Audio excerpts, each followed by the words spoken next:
Hello everyone, this is Fabrizio Carraro once again, and today we must talk about you and I.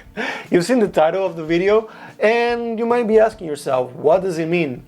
Well, this is what I consider to be one of the biggest mistakes that you can make when you start learning a new language. You might have done this yourself in the past when you went to a language school or learning with an online program, that you have to go to all of the conjugations of a certain verb. You have to learn all, for example, in Spanish, yo hablo, tú hablas, él habla, and so on. Or the lists as well, like lists of words. For example, the parts of the body, the colors, kitchen utensils.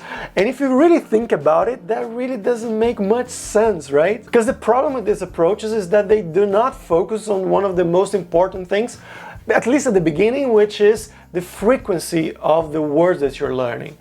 When you're learning a language, of course, you have to acquire a lot of vocabulary, and that's very hard at the beginning. You have a lot of things, a lot of new things to learn.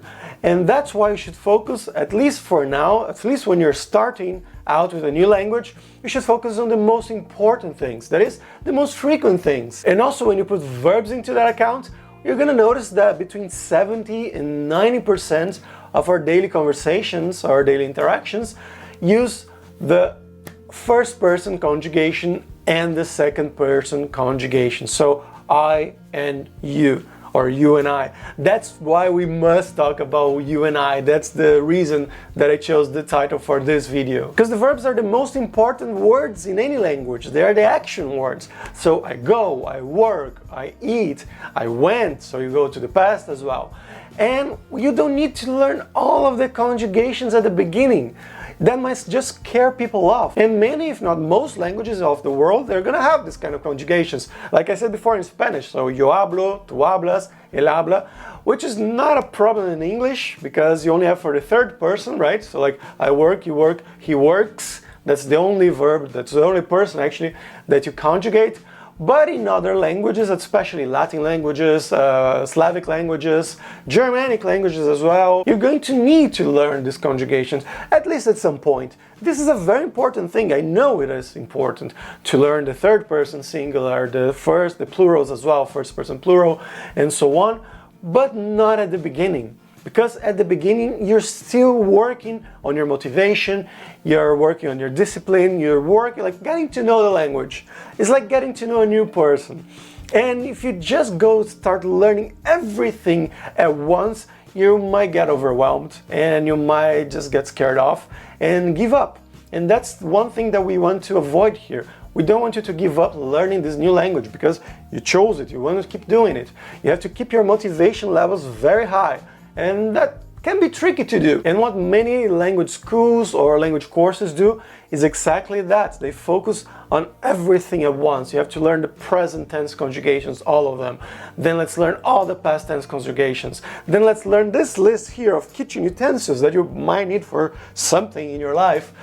And what I'm saying right now is that you don't need that. You don't need that at the beginning.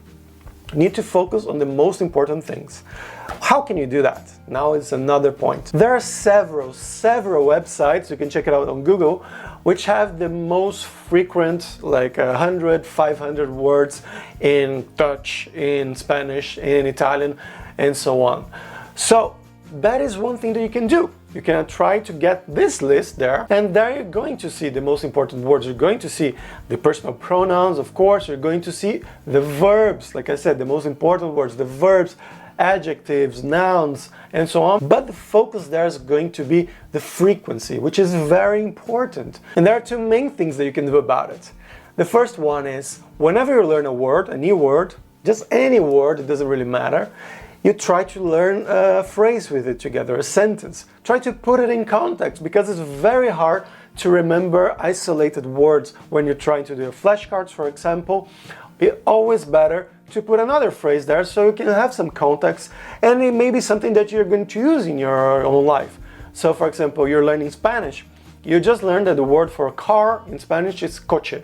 And you go there, okay, you can go to some services, some online services like Tatueba, like Context Reverso, many others. You can just type in, for example, coche in Spanish, coche, and then it's going to give you a phrase, a sentence with this word in it. So, I go to work by car. It's going to give you this sentence in Spanish, in your target language. This is the first thing.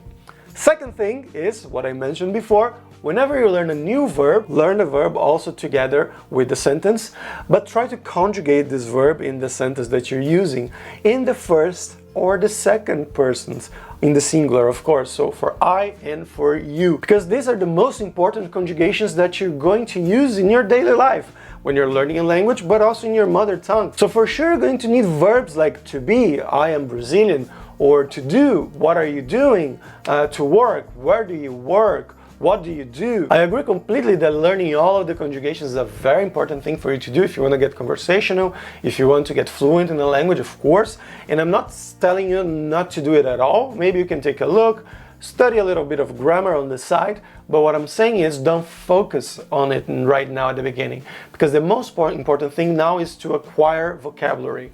And this is very hard, especially when you're starting off with a new language. When you get to an intermediate level, then that's another story. You can learn all that you want, you can learn some lists, even it might be useful to learn some lists like parts of the body, always in context, of course. And that can be good as well, of course, because you already have a basic knowledge of the language, so you can use this that you already have and just learn more things, because after some point, after, I don't know, 1,000 words or something like that, it doesn't really matter that much anymore the frequency of usage of these words. Of course, it doesn't make sense for you to learn some archaic words, so it is still important, but it's less important. You can learn the parts of the body and so on. But my focus here, the most important thing of this video here, actually 2 points. The first one is always focus on the most frequently used words in a language.